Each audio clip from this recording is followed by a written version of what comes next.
ஜெய் ஸ்ரீராம். ஸ்ரீ ராம ஜன்மபூமி பிராண பிரதிஷ்டா மகோத்சவம் வந்து கொண்டே இருக்கு. இன்னும் கொஞ்ச நாள் தான் என்ற ஒரு பூர்வ ராகம் ஏற்படுறது. பூர்வ ராகம்னா என்ன அர்த்தம் தெரியுமா? ஒன்றும் இல்லை, வரப்போறதுங்கிற ஒரு எக்ஸைட்மெண்ட். எப்போ வருமோங்கிற நிலைமை போய் வரப்போறதுங்கிற எக்ஸைட்மெண்ட்டு பூர்வராகும். எப்போ வருமோங்கிறது 500 வருஷம். வரப்போறதுங்கிற எக்ஸைட்மெண்ட்டு இப்போ கொஞ்ச நாளாக நம்முடைய ஹிருதயத்தில் அது விஷயமான ஸ்பூர்த்தி. கொஞ்ச நாளாங்கிறது 2-3 வருஷமாகவே வச்சுக்கோங்களேன். அது எப்படி இருக்கும்?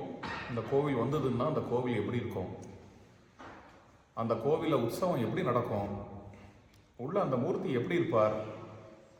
இது விஷயமான பல்வேறு விதமான கற்பனைகள் நமக்கு ராமபக்தர்களாக இருக்கக்கூடிய நமக்கு வந்துட்டு தான் இருக்கும்.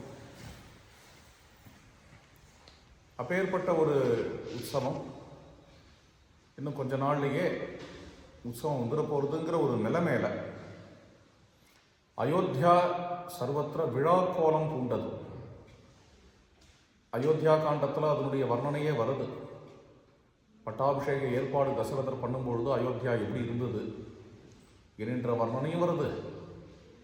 பின்னாடி ராமர் வரப்போறாருன்ன உடனே பரதனு சத்ருகனு ஏற்பாடு பண்றாளே, அங்கேயும் வருது.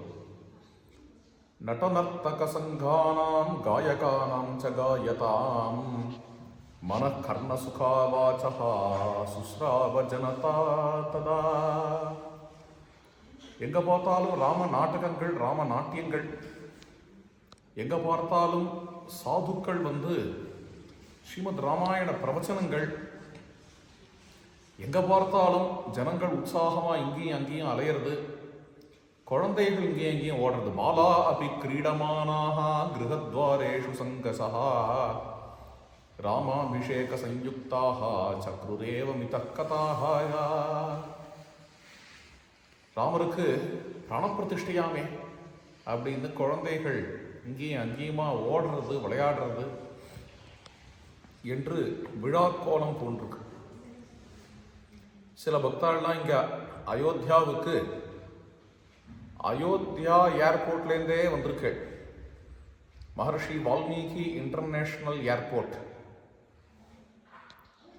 நாம் வந்து லக்னோலேருந்து வரும்பொழுது சில ஆச்சரியங்கள். லக்னோவில் இப்படி வெளியில் வந்தாலே ஏர்போர்ட் வாசலில் நம்மளை லக்ஷ்மணர் வரவேற்பார். பெரிய லக்ஷ்மணர் ஜாம்னு இருப்பார். இது அநேகமாக 1 வருஷம் முன்னாடியே ஆயிடுச்சு. அதை தாண்டி பார்த்தேன்னா லக்னோ முழுக்க இந்த உற்சவம் வருதுங்கிறதுக்காக எங்கே பார்த்தாலும் ஜெய் ஸ்ரீராம் போட்ட கொடி பறக்கிறது. லக்னோவில் தான் பறக்கிறதுன்னு இல்லாமல் லக்னோலேருந்து அயோத்தியா வர வரைக்கும் ஒரு இடம் கூட விடாமல் அங்கங்கே போஸ்டர், ஜெய் ஸ்ரீராம் போஸ்டர், அயோத்தியா ஸ்வாகத் கர்த்தி ஹை அப்படின்னு, அயோத்தியா ஆப்கா ஸ்வாகத் கர்த்தி ஹை அப்படின்னு தொடர்ந்து இந்த போஸ்டரை நம்ம பார்த்துட்டே வர முடியும். அயோத்தியா கிட்டக்க வர வர அந்த போஸ்டர் அதிகமாகும். கொஞ்சம் கொஞ்சமாக அதிகமாகி ராமச்சந்திர பிரபு ஜம்முன்னு அந்தந்த போஸ்டரில் நிற்பார். அயோத்தியாவுக்குள்ளே வந்தாலும் கேட்கவே வேண்டாம், எப்பொழுதுமே இங்கே விழா கோலம் தான். சர்வத்திர ராமமயமாக இருக்கும் அயோத்தியா. அதுவும் இப்போ இந்த உற்சவம் அபூர்வமான உற்சவம் ஆச்சு. இந்த அபூர்வமான உற்சவத்தில் அப்படி ஒரு ஜனங்களுடைய ஒரு உற்சாகம். எல்லா இடத்துலையும் ஜெய் ஸ்ரீராம், ஜெய் ஸ்ரீராம், ஜெய் ஸ்ரீராம், ஜெய் ஸ்ரீராம், சீதாராம் சீதாராம் சீதாராம் சீதாராம் சீதாராம் சீதாராம் என்கின்ற நாம கோஷம் அயோத்தியா முழுக்க ரெசனேட் ஆகிறத பார்க்க முடியும். சரையு மாதாவும் ரொம்ப உற்சாகமாக பிரவகிக்கிறார். இந்த பிராண பிரதிஷ்டா வருகிறது என்கிறதுனால உற்சாகமாக பிரவகிக்கிறார் சரையு மாதா. நிவிஷ்ட சரையூ தீரே பிரபூத தனதான்யவான். பிரகிருதியும் இங்கே உற்சாகமாக இந்த ஒரு பிராண பிரதிஷ்டா மகோத்சவத்துக்காக எதிர்பார்த்து கொண்டு இருக்கக்கூடிய தருணம். பிராண பிரதிஷ்டைக்கு சஜ்ஜமாகக்கூடிய கோவில் ரொம்ப பிரம்மாண்டமான கோவில், ரொம்ப அற்புதமான நிர்மாணம், நினைச்சு பார்க்க முடியாத நிர்மாணம். மனசில் நீங்கள் எது எது மாதிரிலாம் வரும்னு நம்ம கற்பனை பண்ணி வச்சுருப்போமோ அது எல்லாத்தையும் எக்ஸல் பண்ணும்படியாக நீங்கள் மேக்சிமம் அழகுங்கிறத எண்ணத்தை கற்பனை பண்ணுவேன். அதை தாண்டி அத்தியுதமாக அந்த கோவில் அமைஞ்சிருக்கக்கூடிய அழகோ அழகு கோவில். எப்பேற்பட்ட சிற்பி, எத்தனை இன்ஜினியர்ஸ் இதை சேர்ந்து கட்டினாலும் homes are made of hearts. எல்லாரும் இதில் இன்வால்வ் ஆகி ஹிருதயத்தினால கட்டியிருக்கா என்கிறது தெரியாது. கோவிலுக்கு வந்து பார்த்தா தான் புரியும். கோவிலை பற்றி எவ்வளவு சொன்னாலும் புரியாது. தூரகன் பார்த்தா கூட புரியாது. அங்கே போய் கிட்டக்க போய் அந்த கோவிலை பார்த்தா தான் கோவிலோட அழகு என்ன, கோவிலோட காம்பீரியம் என்ன என்கிறதெல்லாம் புரியும்.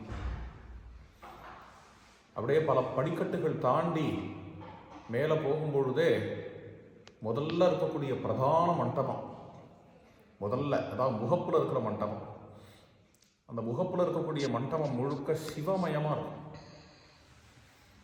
ஏன்னா பக்கத்தில் தான் காசி இருக்குது, விஸ்வநாதர் இருக்கார். விஸ்வநாதருடைய ஹிருதயத்தில் ஒரு நீல ஜோதி இருக்குது. அதுதான் ராமச்சந்திர பிரபு ராமநாமத்தை உபதேசம் பண்ணுறார். ஈஸ்வர உவாச்சே ஸ்ரீராம ராம ராமேதி ரமே ராமே மனோரமே சஹசிரநாம தத்துல்யம் ராமநாம வரானனே என்று அகண்டமாக ராமத்தியானம் செய்து கொண்டு ராமநாமத்தை ஜபம் பண்ணிட்டு மகேஸ்வரன் எழுந்தருள் இருக்கிறார் வாராணசியில். அதனாலேயே நினச்சி பார்க்க முடியாத மண்டபம் முழுக்க சிவபெருமான் நர்த்தனம் ஆடுறார். விதவிதமான போஸ்டர்கள் நர்த்தனம் ஆடுறார். நடராஜர் உள்ள எழுந்தருள் இருக்கக்கூடிய ராமச்சந்திர பிரபுவை பார்த்து ஆனந்த தாண்டவம் ஆடுறார். அத்தான போஸ்டரில் நடராஜர் மூர்த்தி அப்படி பிரகாசிக்கிறது மண்டபத்தில்.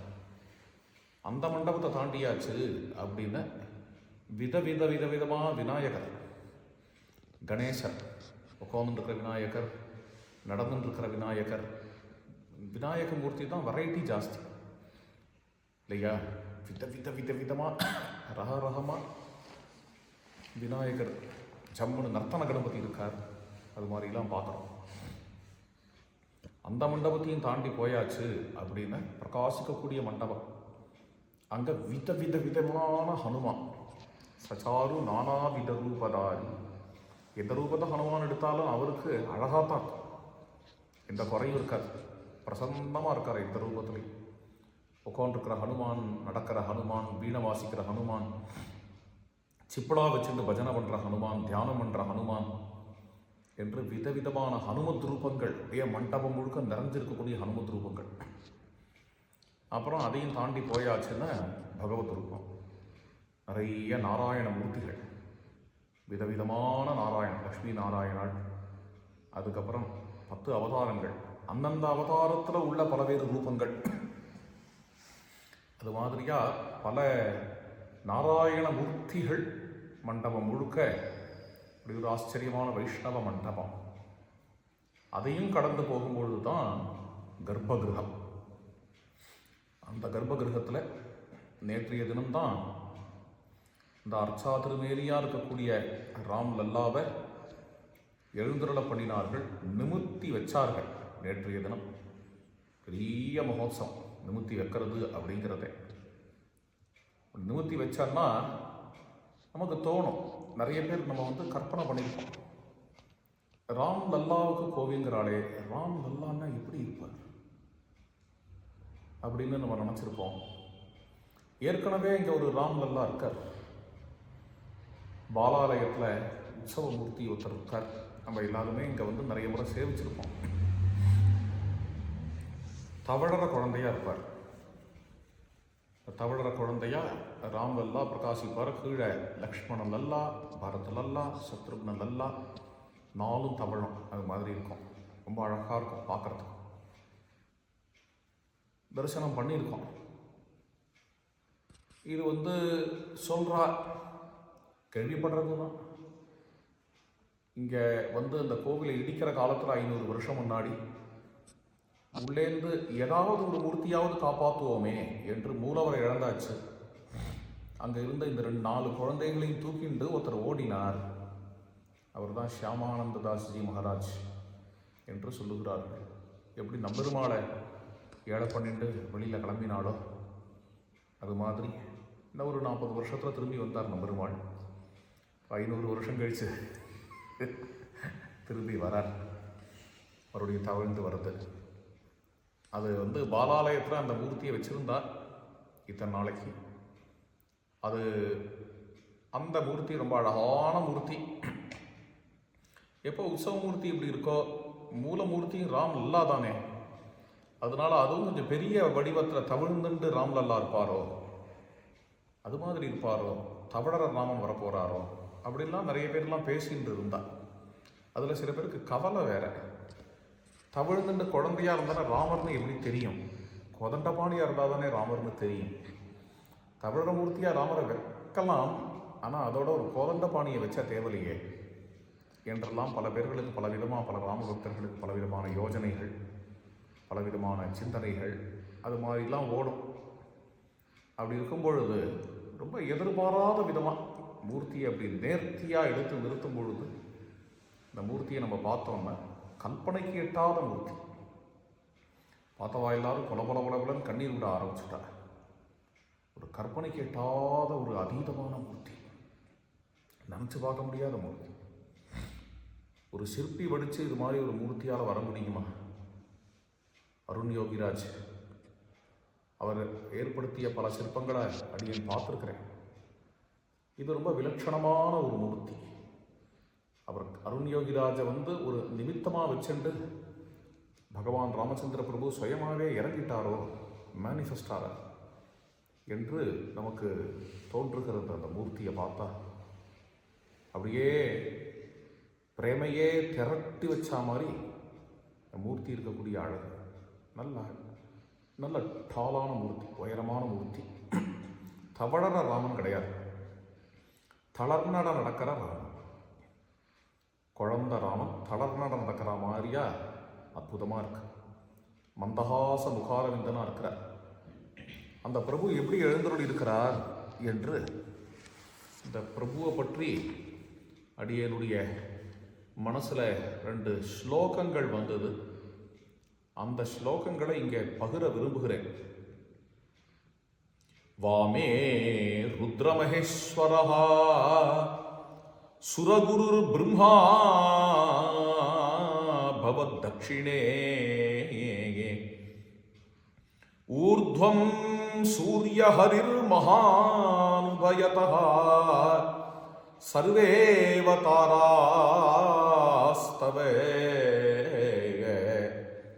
त्वत्पद्भ्यां विनताञ्जना सुतनयाभ्यां सेवितो राजसे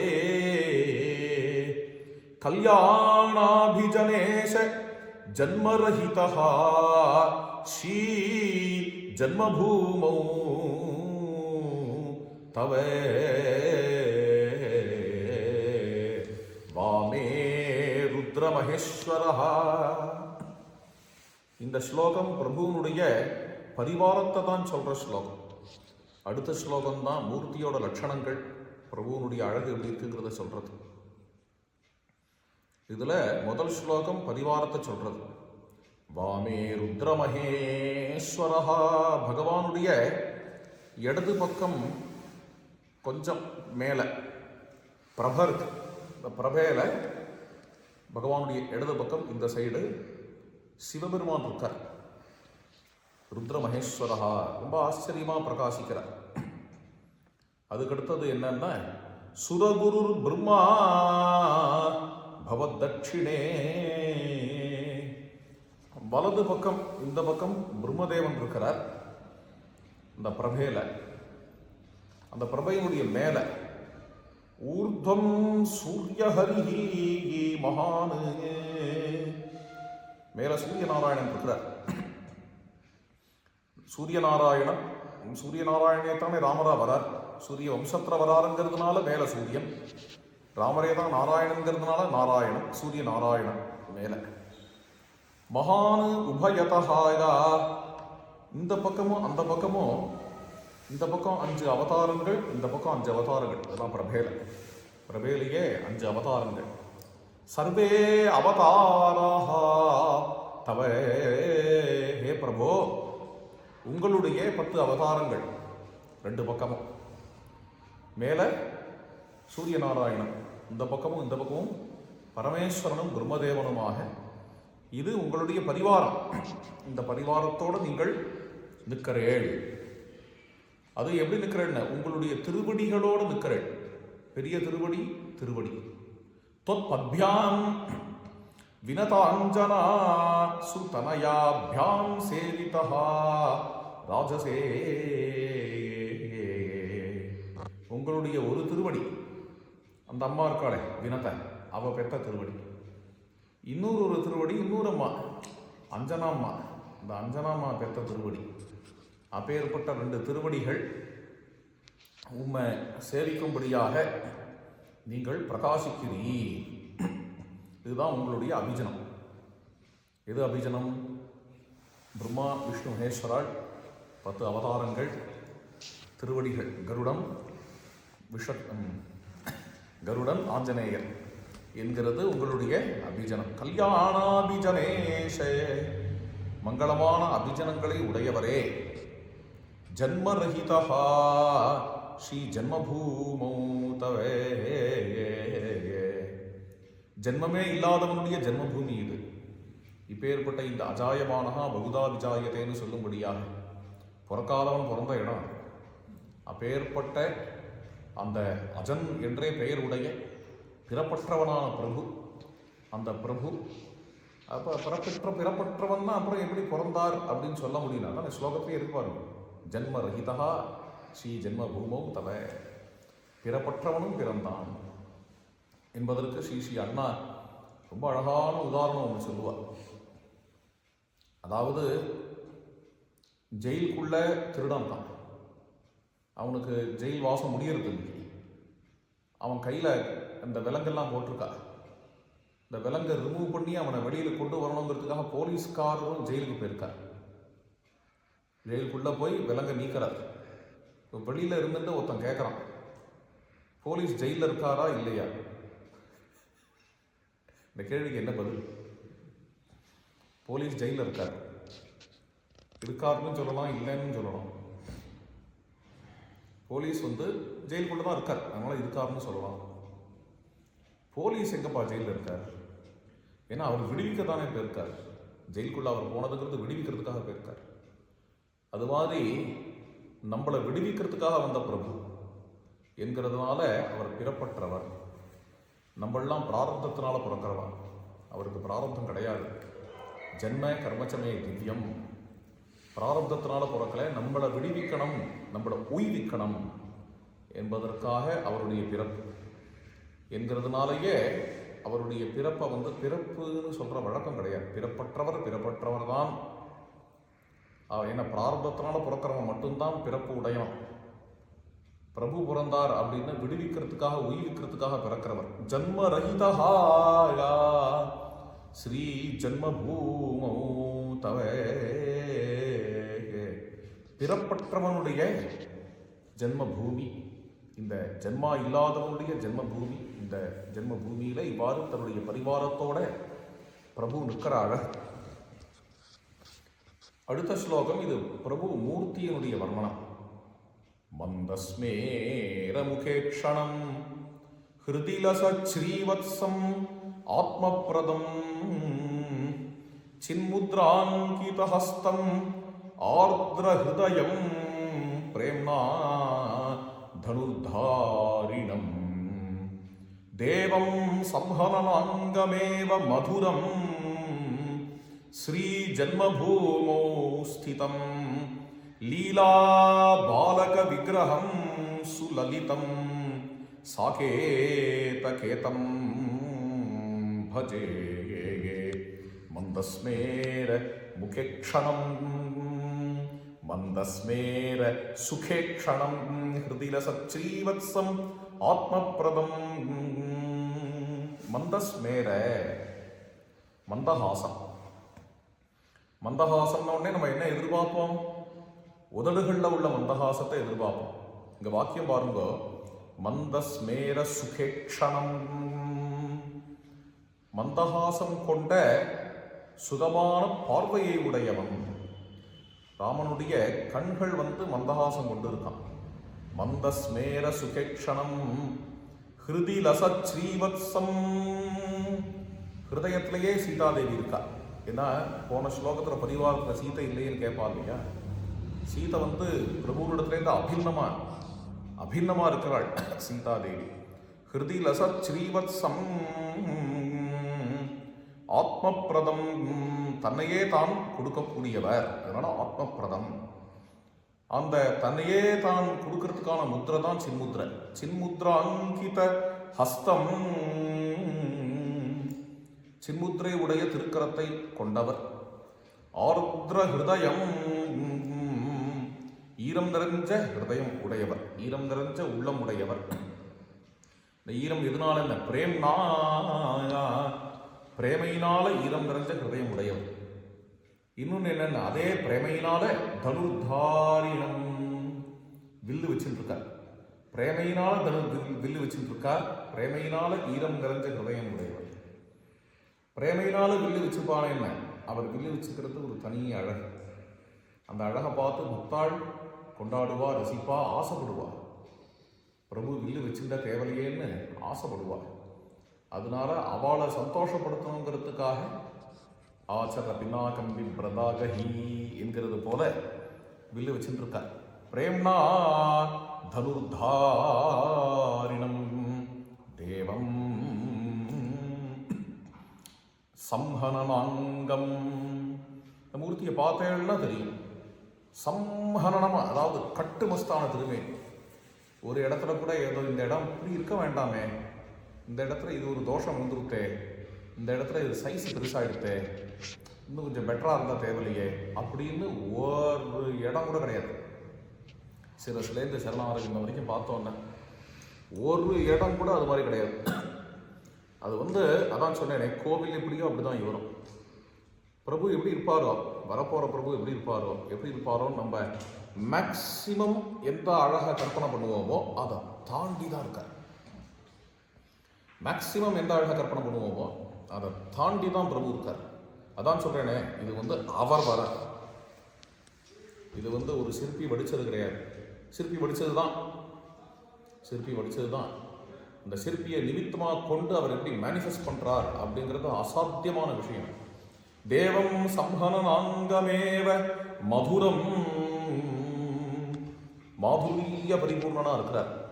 ஸ்ரீ ஜன்மபூமோ ஸ்திதம், இவ்வாறு ஜன்மபூமியில பிரகாசிக்கக்கூடிய பிரபு. லீலா பாலக விக்கிரகம், லீலா பாலக விக்கிரகம், அருமையான வார்த்தை. லீலையாக, ஏன்னா ஜகத்தே அவரோட லீலை தான். ஜகத்தில் உள்ள அத்தனையும் அவர் லீலை முதல் விஷயம். நம்ம வாழ்க்கை அவர் லீலை ரெண்டாவது விஷயம். மூணாவது விஷயம் அவருக்கே உரிய லீலை. அவர் கௌசல்யமாவனுடைய மடியில் எப்படி உட்கார்ந்திருந்தாரோ, திரவஊத் தசரத அஜிர விஹாரி மங்கள பவன அமங்களஹாரி என்று சொல்லும்படியாக தசரதனுடைய மடியில் எப்படி விளையாடினாரோ அந்த ஒரு லீலை. அந்த லீலை, இந்த லீலை பண்றதுக்காக குழந்தையாக வடிவெடுத்து வந்தவர். சுலலிதம், லலிதனா இருக்கக்கூடியவர். சாகேத கேதம் பஜே, சாகேதத்தினுடைய கேதமாக இருக்கக்கூடியவர். கேதம்னா சைத்தன்யம், சாகேதத்தினுடைய கேதம் இல்லையா? அப்படின்னா சாகேதம்ங்கிற இந்த அயோத்தியாவுடைய கேதம், சைத்தன்யமாக இருக்கக்கூடிய அந்த ஸ்ரீராமரை ஆசிரியிக்கிறேன். பஜே அப்படின்னா பஜ சேவாயான், சேவிக்கிறேன்னு அர்த்தம். சேவிக்கிறேங்கிறதுக்கு ரெண்டு அர்த்தம். சேவிக்கிறேங்கிற வார்த்தைக்கு ரெண்டு அர்த்தம் உண்டு சம்ஸ்கிருதத்தில். ஒன்று விழுந்து நமஸ்காரம் பண்ணுறேன்னு அர்த்தம், இன்னொன்று அனுபவிக்கிறேன்னு அர்த்தம். இப்பேற்பட்ட ராமரை அனுபவிக்கிறேன். இந்த ரெண்டு ஸ்லோகங்களையும் ராம் லல்லாவுக்கு சமர்ப்பிக்கிறேன். இந்த ரெண்டு ஸ்லோகங்கள் திருப்பியில நாம் சேவிப்போம். வாமே ருத்ரமஹேஸ்வரஹ சுரகுருः பிரம்மா பவத்தக்ஷிணே ஊர்த்வம் சூர்யஹரிः மகான் உபயதः சர்வேவதாராஸ்தவே त्वत्पद्भ्यां विनताञ्जनासुत त्वत्पद्भ्यां विनताञ्जना सुतनयाभ्यां सेवितो राजसे कल्याणाभिजनेश जन्मरहितः श्रीजन्मभूमौ तव मंदस्मेर सुखे क्षणम् हृदि लसच्छ्रीवत्सम् आत्मप्रदम् चिन्मुद्राङ्कितहस्तम् आर्द्रहृदयं प्रेम्णा धनुर्धारिणम् देवं संहननाङ्गमेव मधुरं श्रीजन्मभूमौ स्थितं लीला बालकविग्रहं सुललितं साकेतकेतं भजे। जय बोलो कौसल्यानंदन लाल की जय।